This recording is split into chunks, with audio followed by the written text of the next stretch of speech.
Well, good afternoon, everyone. Actually, technically, it is still morning. It is 11:30 a.m. My apologies.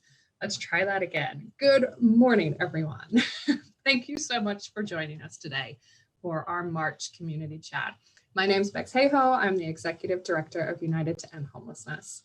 We do these chats every month, and last month we talked with Judson Brown and Adam Eliason about what was in store in 2021 in terms of permanent supportive housing here in Orange County. If you missed that chat, no problem. You can find the recording on our Facebook and on our YouTube page. And as a reminder, you are welcome to subscribe to our YouTube page, so make sure that you can stay up to date with all of our chat recordings. Today, I'm really excited to continue the discussion about permanent supportive housing. And today we're going to be specifically looking at a topic that I know many of you are interested in, and it's a topic that can be very confusing, and it's around the financing of permanent supportive housing. I am delighted to be joined by three experts who are going to walk us through this. So today we've got Andy Nogal, the Community Investment Manager for the City of Anaheim, Michael Massie, Chief Housing Development Officer for Jamboree, and Todd Cottle, Principal for C&C Development.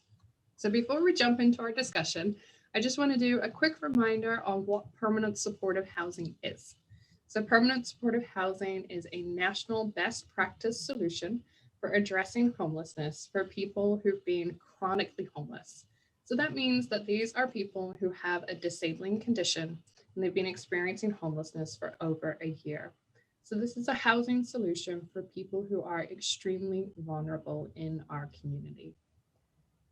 So before we dive into our deep discussion into the world of financing, I would love for each of you to briefly introduce yourself and share just a little about your organization. So Michael, I'll start with you. Sure. My name is Michael Massie. I'm the Chief Development Officer, as Bex mentioned, for Jamboree Housing Corporation. Jamboree is a 501c3 nonprofit affordable housing developer. We have about 10,000 units throughout the state of California, and we've been doing affordable housing and everything around that for about 30 years.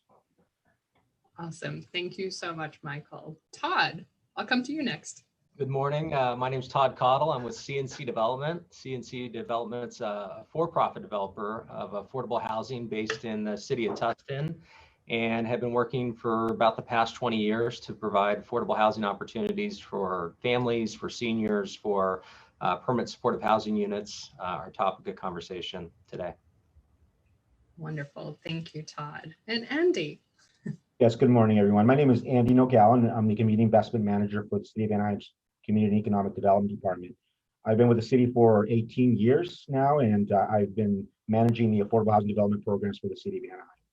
I currently manage a portfolio of about 3,800 affordable housing units, including senior, family, special needs. And we also have a current pipeline of about 169 PSH affordable housing units. And so excited about getting those online. Well, as you can hear from those brief bios, this is why I'm so excited to be joined by these three gentlemen today. They really are experts in this sphere. So let's start. We're just going to dive straight into this. Todd and Michael, I'm going to come to you guys. Can you explain what financing looks like for permanent supportive housing? How does that work? Well, I can start off and join in with Michael. I mean, really, both our organizations use very, very similar funding sources in order to produce affordable housing, specifically permanent supportive housing, and work really closely with our local city partners, with Andy, City of Anaheim, other cities that are in similar roles to them. And then we also will work through the state of California to access funding sources, whether it's the low-income housing tax credit, through TCAC or through CIDLAC as well. We'll work with state HCD as a funding source for permanent supportive housing units. And then at our local level, specifically with like the City of Anaheim, would be working with them as both the capital source coming into projects, and then also working with some of our local housing authorities to provide for project-based vouchers to help to provide for long-term operating subsidies and revenues for our PSH units. Yeah, Todd, of course, focused it precisely right. The metaphor that we always use is by Helen Cameron from our organization, who always refers to the lasagna. There is no single source that's going to cover all the capital and operating costs that PSH requires.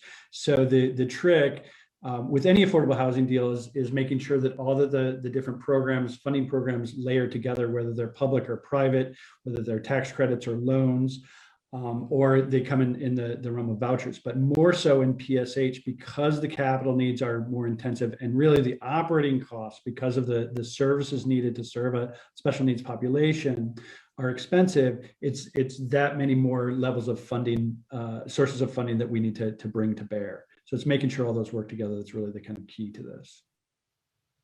Great. I'm gonna just ask a quick follow-up question. In terms of the difference between the capital costs and the services costs. Can you just dig into that just a little bit more to help anybody who's tuned in understand what the difference is between those two components and why you need each of those for PSH?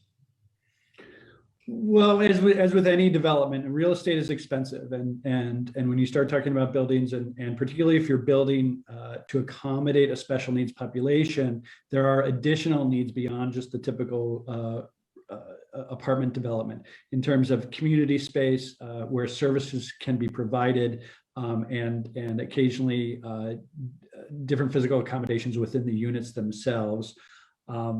But then once you have that built, the key to permanent supportive housing really is the services. I mean, in most cases, you won't be able to walk into a typical apartment and a PSH apartment and know the difference. So the capital needs are a little bit more nuanced. But the real difference is in those operating costs, because it is providing services, the right services from the right provider to those residents. It's really the key to success in PSH. It's also, maybe to add on to that, Michael has a great point there, but from a service standpoint, making sure that there is longevity associated with that funding source that comes into these developments. And so whether that's accessing a COSAR, an operating subsidy, or probably more importantly, tying it back to project-based vouchers that provide just for longevity and providing those services. We want to make sure that as we're going into a project, and all of us work so hard to get these things, find a site, entitle a site, finance a site, that it's sustainable for the long term to continue serving those residents. That's great. Michael, did you have something you wanted to add? Just to make sure everybody understands why, kind of mechanically, why the project-based vouchers are so important. A PSH deal is typically going to be an affordable housing deal, and so the rents that we're able to collect from residents are limited to low income rents. The key with vouchers is that the Section 8 vouchers will pay a fair market rent, so that's considerably higher than the affordable housing set aside rent. And it's really that what we call an overhang, the difference between the fair market rent and the tax credit rents or other restricted rents that allows for additional cash flow and allows us to pay for services through those operations. So just mechanically, that's how the vouchers pay for the services. Well, and speaking of vouchers, that brings us beautifully to bring Andy into the conversation. So Andy, can you explain a bit about the city's role in financing PSH, and also demystify what is a project-based voucher? Sure, and I'll talk about that in a minute, but more importantly, just want to mention that, we as the city, we see ourselves as a partner. Obviously, developers are there to build the projects, but we are really facilitators to help them through the process. A lot of times, there is some red tape that developers have to deal with. We see ourselves as, sort of a concierge staff that helps developers like Michael and Todd navigate through the difficult systems that are part of city's structure. And so obviously the NIMBY is another aspect of what we deal with, and so we try to engage and be involved directly to facilitate that process as well. But aside to that, we do provide assistance to developers as a partner in sharing those costs. We provide soft loans to developers to help fund gaps associated with development of the projects. We also provide long-term ground leases, which are huge. It really eliminates out-of-pocket costs for developers up front, which helps save costs. So that is another big aspect of what we do besides the Section 8. We also provide other forms of incentives such as fee deferrals, fee waivers. Again, those help save costs. And as related to the fee deferrals, developers can save on interest during construction, which Michael and Todd can tell you that could get very expensive. So having deferral programs that cities can implement really helps projects move along as well and reduce costs. And getting to Section 8, Section 8 obviously is a huge component, as Michael and Todd referenced, in order to facilitate. Developers can use Section 8 not only to help keep homeless individuals and families housed, but they are able to leverage those dollars for private financing. So that's huge, and that's what we do here in Anaheim. We understand that. We understand that projects, specifically as relates to PSH, require and will need that long-term rental assistance that Section 8 can provide. The HUD regulations have changed recently that allow actually they've gone from a term of 10 years, 10-year commitment for projects, which were moved up to 15, and now more recently 20 years. So you can see the huge benefit of what Section 8 can do for a project to make it viable. And so we understand that is a component that we offer to our developers for PSH housing. Unfortunately, the reality of HUD vouchers, Section 8 vouchers, is that they're subject to appropriation. So that's always been an issue. We've had issues in the past, back in 2009 and 2010 with sequestration, where there were cuts to the program. So that's always an issue. Knock on wood, we've been fortunate. We've moved past that. Section 8 is limited. So developers, I think developers know that they need to work with us in advance of these projects and in order for us to be able to assist those projects. Thankfully, like I said, we continue to work with developers well on that and still have the resources available to be able to achieve that. But more importantly, I wanted to mention that, as I said earlier, we are facilitators. Having the political will, having a staff that's mission-based is key in helping and facilitating these types of programs. They are difficult to navigate. And so having the political will of the elected officials locally is very important. And I'm lucky enough to have that here in Anaheim with our elected officials. We have really full support. In 2018, they adopted an affordable housing policy to make developers aware that the city of Anaheim and its elected officials are supportive of affordable housing. So that's important to let the community know. As part of this effort, staff provides a concierge service to developers that help them essentially hand-holding through the development process.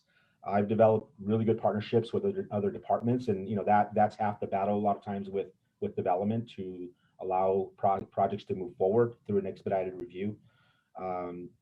The city of Anaheim really goes a long way, in my opinion. We go above and beyond. We have a project with Michael. In fact, they were really the first ones out of the gate and really were instrumental in this, and that's to adopt a motel conversion ordinance that allowed for PSH projects to be approved through an expedited process that couldn't otherwise be approved. And Michael has their project is the first one out of the gate. It's the Buena Esperanza 70-unit PSH project that's slated to complete in June. So we're excited to have a grand opening here shortly here in Anaheim. That's fantastic. Thank you so much, Andy. I just want to echo what you were saying, and just to anybody who is watching, just to say that the city of Anaheim really has been at the forefront here in our community. And so just a huge thank you. And I want to just acknowledge that. Yeah, you guys have been doing some pretty innovative projects. And we featured the senior permanent supportive housing and affordable housing on a previous community chat. And so thank you for everything that your team is doing. Thank you. So Michael and Todd, one of you works for a for-profit developer and one of you for a nonprofit developer. Are there any differences between how you fund PSH? I like to think that we're special because we're a nonprofit, and Todd wears a black hat because he's a for-profit. But in all honesty, you'll notice very little difference in the capital structure and how these deals are put together. CNC is a very conscious developer, and there are a number of other players that are on the for-profit side that play in the same space. But I think that if you look at a deal put together by a nonprofit developer and a for-profit developer on a side-by-side basis, you're going to find them strikingly similar. I would agree with that as well. No, and I appreciate that. Thank you for the kind comment, Michael. It's really just kind of commitment to the housing and serving our residents and serving our families, and whether it's Jamboree, CNC, or other folks operating within this space, it's really that long-term commitment, that partnership with the local jurisdiction that Andy mentioned, which is so critical to getting the housing done. It's all of us coming together, even conversations like this, part of the education process, to make sure that these things happen and pave the way. Thank you. Okay, so one of the things that we hear when it comes to PSH, and really kind of why we wanted to dig in today, we often hear, it's expensive to build PSH and it takes a long time to build PSH. So we've talked a bit about kind of the expenses in terms of those ongoing operating costs and obviously just the cost of building in California. So let's move to the timeline. How long does it take to bring PSH online? And I'll let you guys pick who wants to tackle this one first. I can take a first pass. I mean, I think we all have our, wonderful story. I can't believe it happened so fast. And we all have our horror story of, I can't believe it took that long. And, but from our perspective, kind of our best case scenario that we look at from site identification to getting started is probably a year at the earliest. And I think some of the funding sources that are starting to materialize now, the home key, which I think Michael can talk about that more, will speed up that process. But that's really, having to go through entitling a project, identifying a site, entitling it, taking it through the process where city council or planning commission are saying, yes, we want this project in our community. Normally at that point in time, there's a funding commitment that's coming together from the city. And then we are subject to the other funding sources, kind of going back to that lasagna layer cake analysis that we're going after. So, and it just depends on where we are in the cycle. There's certain funding sources out there that we can apply multiple times a year, and there's certain funding sources that we can only access one time a year and really have one shot at that. And so it's trying to be flexible in the funding sources and then just kind of really where we are in the calendar year. And then you head into, once you get your financing, head into your construction time period, and that can vary anywhere from maybe a year up to 2 years at the outside, depending upon the complexity, the size and scope of the development. I think that was one of the struggles for me when I first got involved with the business, is just realizing these things don't happen right overnight, that you have to be patient. You have to make sure you're laying the appropriate groundwork as you're going through your entitlement process. But it takes patience and it takes commitment, both from the developers, from our city partners, from city leadership as well, to get these projects financed and then built. Yeah, that's all extremely accurate. Here's the truism. There's certain, it's almost like a physical law, but complexity equals time.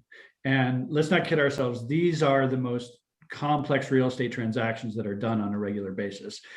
Just even at your typical affordable housing development. And PSH is more complex than a typical affordable housing development. Therefore, it's going to take longer. And the things where it'll snag, I think the biggest thing is the funding cycles. And because we're talking about multi-funding cycles, as Todd was mentioning, it depends on where you're going to fall in the cycles. Some funding sources will only have one or two opportunities to fund a year. So if you're looking at 2 or 3 of those, then you've got to get them all to line up. So suddenly you're talking about 2 to 3 years right there.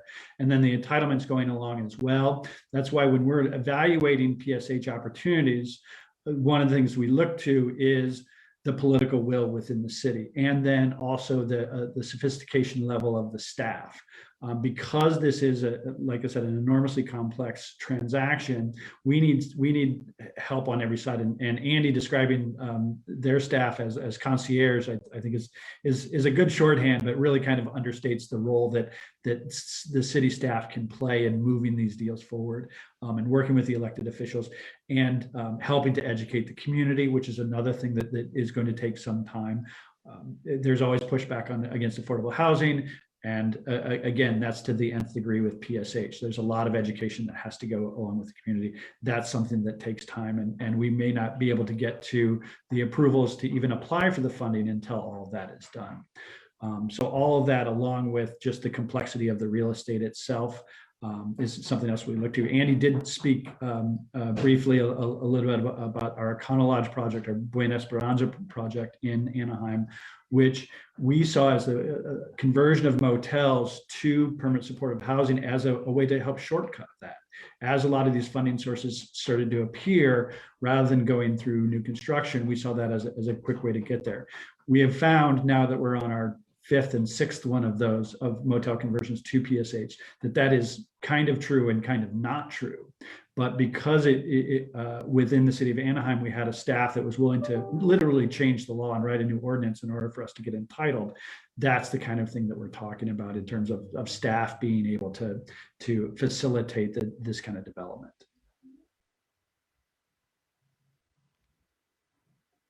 Great, thank you. Andy, anything you want to add around the timeline? I think, we all have to play a role. We all have to participate. We all have to be on board. We as staff here in Anaheim understand that role. We know that we need to be the facilitator. I can't expect somebody in building or planning to fully understand what we do, but we can convince them that we're doing the right thing. At the end of the day, we're all trying to get from point A to point B. And it's our role here in our department to ensure that we get Michael and Todd to the finish line. So we understand that role. And so we'll be the experts at that. The other staff doesn't have to be the experts. They just need to be on board and helping us. And we've been fortunate enough to have developed great partnerships with other departments. And, it just adds to the complexity, as Michael said, and Todd, that comes with these projects. Because it's not just the community you have.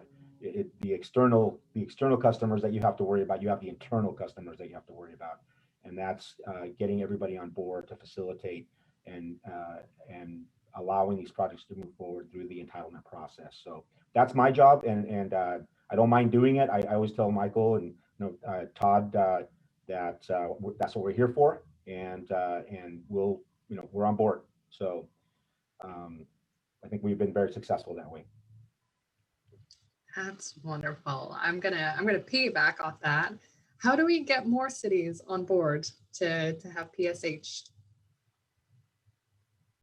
I think back to doing something like this is a perfect way to do it. There really is an education gap. I mean, if you talk to a lot of city staff or elected officials or community members or stakeholders, they may not know what PSH is, and really there's clearly a need for it. And I think as the housing crisis has gone on in California, people are becoming more educated about it. But PSH is a particular response to a particular need for a particular population. And explaining that and explaining how we address that and why it's so expensive and why it takes so long is an education process. And we do that on a pretty constant basis to outreaching to cities and trying to educate them. But we're grateful for groups like United Way who are helping move that along. That's really what a huge chunk of the gap is. It's just letting folks know what it is and how these things are done. That's great. And if anybody who's watching is interested in learning more about that, we actually do have a course we call it Advocacy 101, and it will teach you more about the process of building permanent supportive housing and affordable housing, and also it'll teach you how to engage with elected officials and city staff. So it could be fun for those of you who are watching to email your elected officials or your city staff and see if they know if there's PSH in your city. See if they know how many units there are. And if they don't, you could use that as an opportunity to start educating them. But we'd love to have you join one of our Advocacy 101 classes. We'll pop that link in the chat box for anybody who's interested. So another question I have, back to funding, will we always need public funding to create PSH?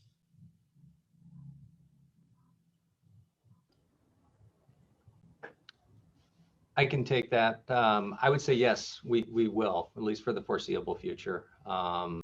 Just the cost to construct, the cost to acquire these units, and then the rents and the rent levels that we really want to serve for this population out there. There is going to be a subsidy gap, both to build and to operate the units for the longer term. Yeah, and two things on that, Bax. One is, we certainly have to look at it as a cost, but we also have to look at it as an investment, right? And we know, looking at cost studies, that there is a very substantial ongoing cost to having our people on the street. And for folks that have intensive needs, that cost is substantially higher than even that. So there absolutely is an ongoing cost and a need to continue to subsidize this, but it really is an investment. The second thing is, again, we talked about a little bit about some of the capital differences between PSH and other real estate, and that there is some of that, but really the additional cost does come from providing services. And if there are other ways to cover those services, that's certainly something that is willing to explore. One of the things that is it's still public subsidy, but it's not a direct cash outlay, but by having, for instance, Medi-Cal dollars used to cover services for PSH residents is a way to not have that ongoing cash need for the individual properties, just as one example of a way that we're trying to skin that particular cat. I'm going to piggyback straight off that, and thank you for bringing up the cost effectiveness of permanent supportive housing. We, together with Jamboree, we commissioned UCI to do a study looking at the costs of homelessness here in Orange County. And part of that study was to look at various housing solutions to figure out the cost effectiveness of those solutions. And permanent supportive housing here in Orange County is the most cost-effective solution for chronic homelessness. So thanks, Michael, for bringing that up so that we had the opportunity to dig into that a little. So I know we're nearing at the end of our time together, but I'm going to sneak in one last question. Personally, why do you build PSH? Why does it matter to you? Maybe I'll take a first stab at that. For us, I just, gratification of getting people. I drive in to work and see the homelessness, and it really drives me to do better and to do my fair share. And so for me, it's very gratifying to be able to see a family or an individual off the streets and into permanent housing and keep them housed. So that's what drives me. And as I mentioned earlier, we have a pipeline of over 169 units that are in the works, and that just warms me inside. So I feel good about it, feel good about my job and what I'm doing and what we're doing here as an organization here in Anaheim. From our perspective, and from my perspective personally, it's a way to serve our community, my community. It's the need that we see in the community right now, where, hopefully, given all of our efforts, given the focus on providing permanent supportive housing units now, we won't have this acute need in the community to the extent in the future. But it's a way to address the need of just our fellow residents out there. And to Andy's point, frankly, in this perspective, folks that are living on the street that don't have a roof over their head or regular housing, it's important. We've all been through a really, really tough year, and I'm sure that's true for everybody. I think one of the big challenges for us as developers has been, we're real estate people, and we're doing funding applications and attending entitlement hearings and meeting with architects and crunching spreadsheets. But the payoff for us has always been once a year, or twice a year, or 3 times a year, we get to go out and see the building open up and see the residents living there. And hear about their stories and how this impacts them. We've been separated from that for the past year, and it's one of the things that we're most looking forward to. Andy mentioned our Buena Esperanza project. We're planning a big grand opening for that later this year, because it's going to be our first time to kind of get out and meet the people and see what kind of impact we made. And it's that kind of reward that gets us through doing these very complex, very challenging deals. Thank you so much for sharing a little. It is remarkable work that you are each doing, and I'm so thankful for the piece of the puzzle that you each play in terms of bringing more permanent supportive housing and affordable housing online in our community. And that does bring us to the end of our time together today. But as I mentioned before, if you're interested in getting involved locally around the creation of more permanent supportive housing, please do join us at an upcoming Advocacy 101 class. A huge thank you to our guests today. And thank you to everyone who tuned in. And thank you to everybody who sent in questions in advance to shape our discussion today. For those who are here with us on Zoom and not on Facebook, we do have a quick survey that's going to pop up that we would love your responses to. And please feel free to tell your friends about this chat. They can find it on Facebook and on YouTube. And we will see you again next month. Thanks, everyone. Thank you.